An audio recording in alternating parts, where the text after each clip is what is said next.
And the rain is here. We have a heavy band that's in parts of our viewing area. I'll show you how much rain we'll see today and how it could affect your morning commute.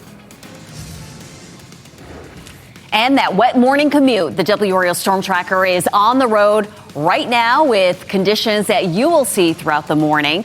And you'll want to give yourself a little extra time this morning. Gas leak investigation. Right now, dozens of people are out of their homes in Durham as crews work to fix it. The road closures you need to know about this morning. Good morning, everyone. It is a wet Thursday, and we're already seeing the rain in our viewing area. Let's get right to meteorologist Elizabeth Gardner tracking this WRAL weather alert day. Elizabeth, we could get a significant amount of rain today. So back here to the west around Greensboro, High Point, Winston-Salem, overnight they ended up with 4 to 6 inches of rain out of this system. We're definitely seeing a lot of heavy rain along the I-85 corridor. We'll go ahead and zoom in here, and I'll show you where we're seeing some of those showers. And you can look here, Durham seeing rain, Chapel Hill, and then Creedmoor all the way up into Mecklenburg County, Virginia, Lewisburg, really everybody north of Raleigh seeing some rain. But starting to see it creeping into Wake County too, especially northern Wake County. A little bit of rain in really all across Wake County. We're not seeing it in our southern counties just yet, but this band will gradually sink southward during the day. It's moving a little more slowly than it looked like it would this time yesterday, so a little bit behind in terms of the timeline. And instead of it ending around the middle of the afternoon, it looks like we could see another wave during the evening, which of course could affect the big concert tonight out at Carter Finley. Right here from Raleigh to Rocky Mount to Goldsboro to Smithfield, that's where we'll have the chance of the highest rainfall totals, again, which could be 4 to 6 inches in some places. Flood watch continues all the way through the day today. Let's check out what's happening here on Futurecast. Futurecast a little bit lighter than what's actually happening out there. We're actually seeing a little bit more rain than this, but looking ahead as we go through the day, you can see gradually that rain sinks to the south, and there'll be a whole lot out there. Temperatures are going to be cool today with highs only in the 70s. We'll talk more about that coming up. Renee? Elizabeth, thank you. And that rain that's falling in parts of the Triangle, making roads wet for the morning commute. Kelsey Coffey is on I-40 West in the WRAL Storm Tracker this morning. Kelsey, what are you seeing and how heavy is it raining where you are? Yes, Renee, it's definitely raining here on I-40 West. We'll go ahead and give you a live look now near the Wade Avenue exit. I believe that's where we are right now, and you can see those windshield wipers going this morning. Know that if you were going to be headed out for your morning commute today, you should definitely expect for it to be a wet one. So right now we are on our way to Durham because our meteorologist team says that that's where we're going to see quite a bit of rain this morning. So we'll be sure to keep you updated here within the next 30 minutes. But be sure just to take your time out there as you're headed out the door. Kelsey Coffey, WRAL News, live in Raleigh. Kelsey, thank you. Speaking of Durham, right now dozens of people are out of their homes in Durham because of a gas leak. And that's where we find Kirsten Clark on South Roxborough Street from the WRAL Breaking News Tracker. Kirsten, very active scene behind you, and I understand streets are blocked off while crews do their work. Yes, Renee, we're near the intersection of South Roxborough Street and Dunston Avenue. This is just a few blocks away from North Carolina Central University. I'll take a step out of the way here so you can see what we're looking at. You can see Durham fire crews are on scene here, as well as Enbridge gas crews for them are working to fix the leak, and you can see those trucks blocking off Dunston Avenue at this point. I want you to take a look at this video from when we first arrived here shortly before 3 o'clock this morning. You can see at that time Durham police and EMS were on scene along with Durham Fire, and they were blocking off South Roxborough Street. That is back open at this point.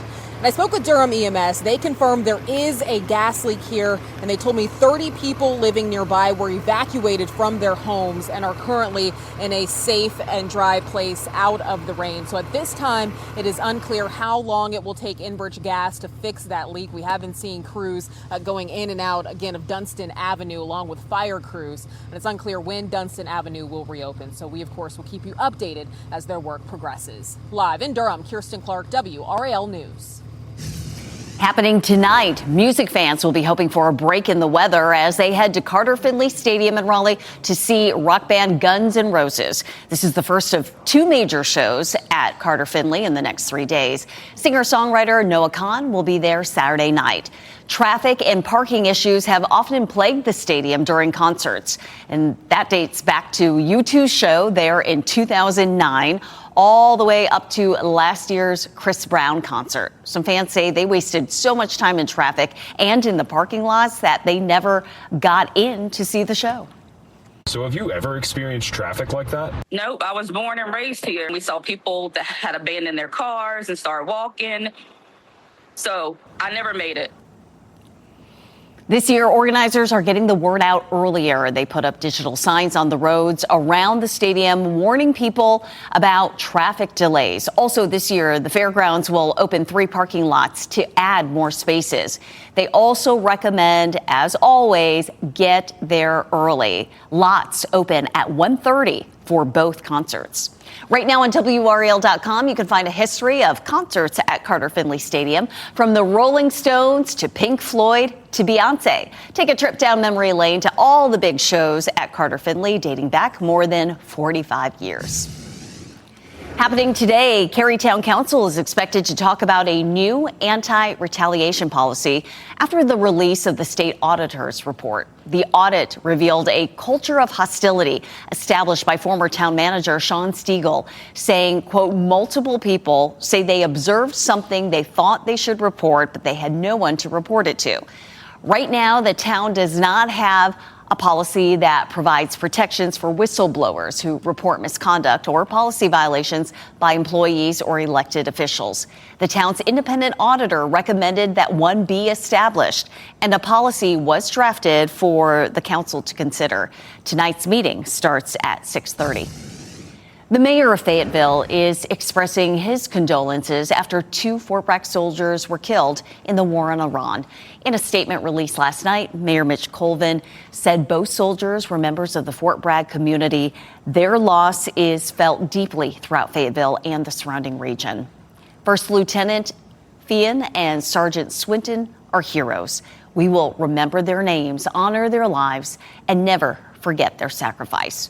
President Trump honored the soldiers and 2 other service members yesterday during a dignified transfer ceremony at Dover Air Force Base in Delaware. First Lieutenant Tyler Fian died in an Iranian attack on a U.S. air base in Jordan. And Sergeant Michael Swinton, who was also a Fayetteville native, died during a controlled detonation, a part of a downed Iranian drone in Iraq. So far, 18 U.S. service members have died in the war on Iran.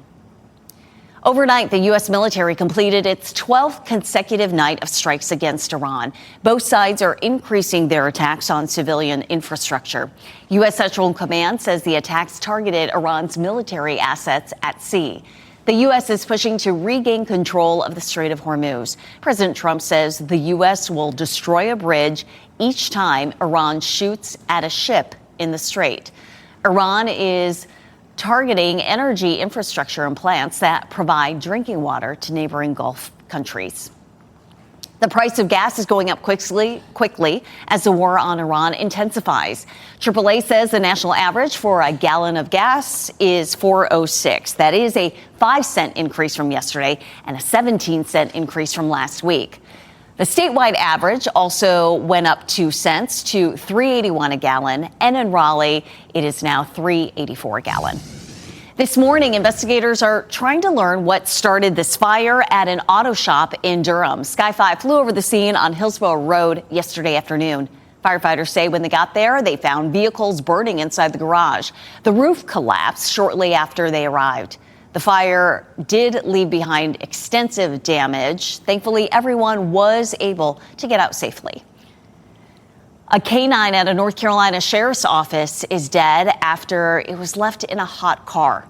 Pitt County Sheriff's Office bomb detection canine Chili died on June 11th. The sheriff's office did not say how long Chili was left in the vehicle.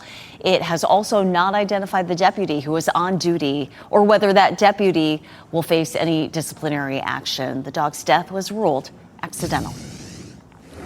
In just a few hours, we'll get an update on drought conditions across our state. This is a look at our current drought monitor, and you can see most of our area is either under a severe drought, which is shown in orange, or in red, which means extreme drought. Falls Lake levels rose again this week, with recent rain giving the water supply a boost. It is now at 66%. That's up 1 percentage point from last week. The region remains in a drought, but the rainfall has helped Falls Lake begin a slight recovery. The largest drinking water source in Wake County has a long way to go. Falls Lake is still a little more than 5 feet below where it needs to be. The new drought monitor is expected to come out around 8:30 this morning, and we'll have that on our Fox 50 News. Solving crimes faster. Wake County has a new resource ready to take cases. How it will help cut down on wait times. Ratepayer Protection Pledge. How President Trump says he plans to protect your wallet from the demands of AI. Elizabeth. And we have a heavy band of rain sitting in our northern counties starting to move into the triangle. It will affect our morning commute. I'll show you how much we can expect as we get through the day.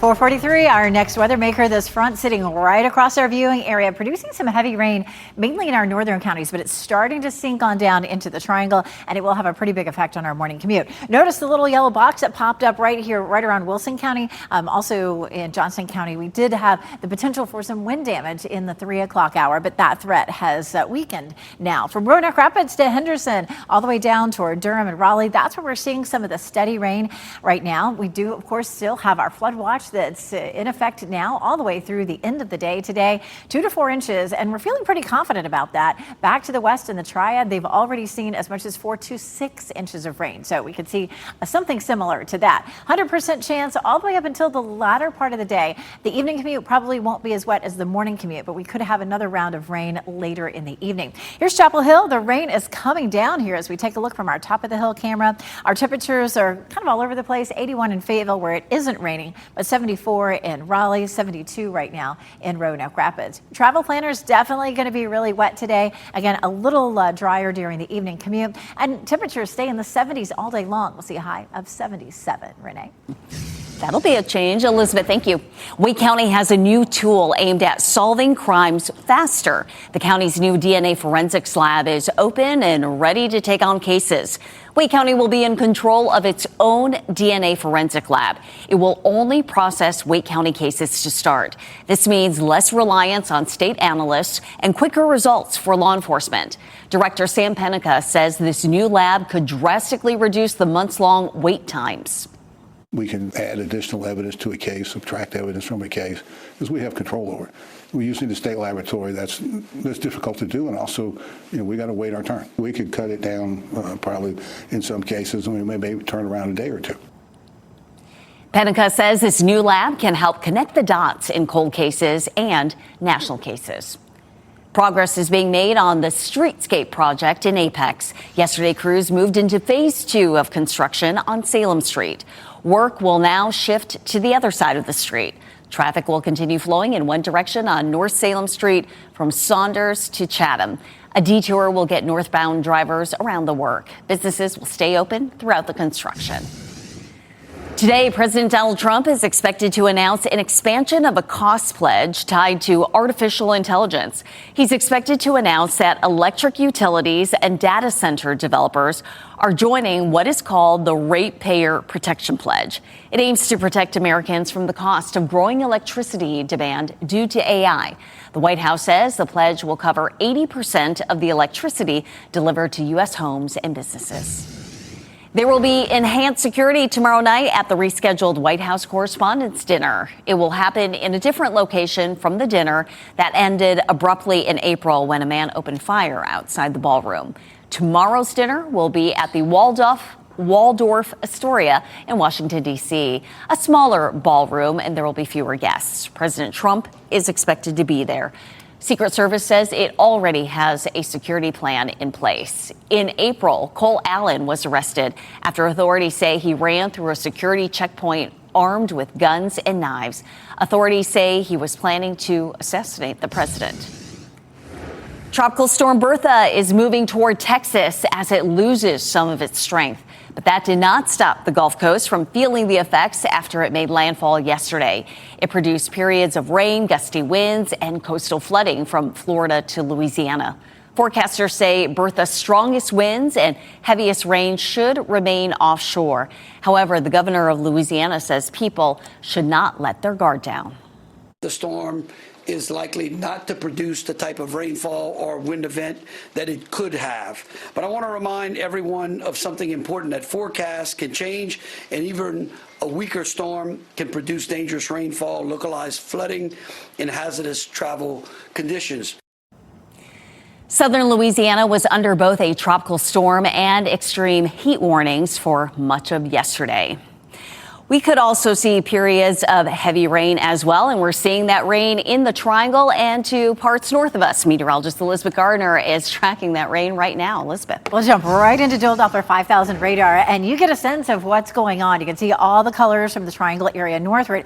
This is all along a very slow-moving front, and that front gradually will sink southward as we get through the day. So we're going to see that rain traveling southward. So right now, the heaviest rain is in the north. Roxborough, Henderson, Roanoke Rapids, Lewisburg, Durham, Chapel Hill, Siler City, down around Pittsburgh. We're seeing some very heavy rain. It's a little bit lighter here across Wake County, but starting to fill in. And again, that heaviest rain will continue to drop southward all the way into our southern counties by later this afternoon. Here's what's happened so far. Look at this bullseye of yellow here right around the Triad area. The yellow and the red shaded areas are some of the heaviest rain. Now, overnight last night, this is the last 24 hours, we did have this streak start to develop over our area and again over around Rocky Mount and Wilson. So let's put some numbers down on that. Over here near Greensboro, 6 inches of rain, but almost 3 inches back here across Alamance County and in the Burlington area. And then around Durham, northward up towards, say, the counties to the north, about 2 inches.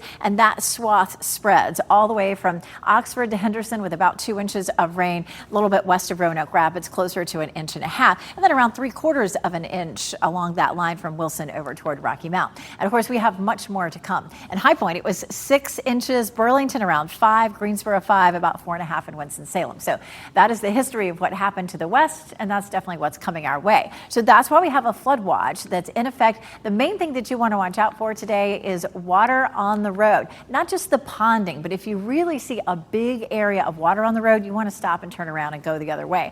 At around 10 o'clock, the middle of the rain is moving right through the middle of our viewing area. But once we get past lunchtime, it shifts southward, and then we get a little bit of a break during the evening commute. But look what happens later on. During the evening, around 9 or 10, it looks like we could have another wave developing, and we do have more rain in the forecast again for Friday and into Saturday. Right now, 74. That's about what we'll see all day long. Our dew point 72, lots of moisture. Our high 77 today. The last time our high was below 80 was at the beginning of June. One quick look at Bertha. The highest impact has been along the coast of Louisiana. Right now, winds at 45 miles per hour, so it has started to weaken a little bit. And from here, it heads into Texas and dissipates, and that is likely to happen overnight tonight. We're looking at low 80s Friday, Saturday, Sunday back into the upper 80s, and then a chance for storms each day early next week, but back into the 90s. Renee?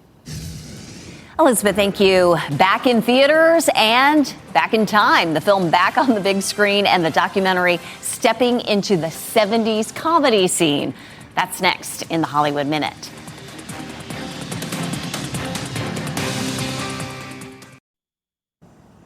Lots of movie news to tell you about. David Daniel has more in today's Hollywood Minute. You've been selected for a mission of the utmost importance. What mission? Save the world. The Fifth Element is returning to theaters. The cult favorite sci-fi flick starring Bruce Willis and Mila Jovovich is back for 3 nights only, July 26th, 27th, and 29th. More info at fathomentertainment.com.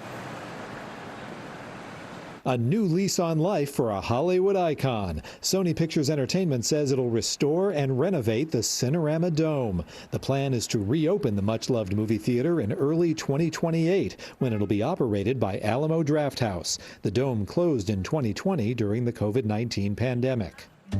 How can a documentary film ever hope to capture the spirit of the 1972 Toronto Godspell? Dumb idea. You know, here's hoping. Here's your first look at You Had to Be There, how the Toronto Godspell ignited the comedy revolution.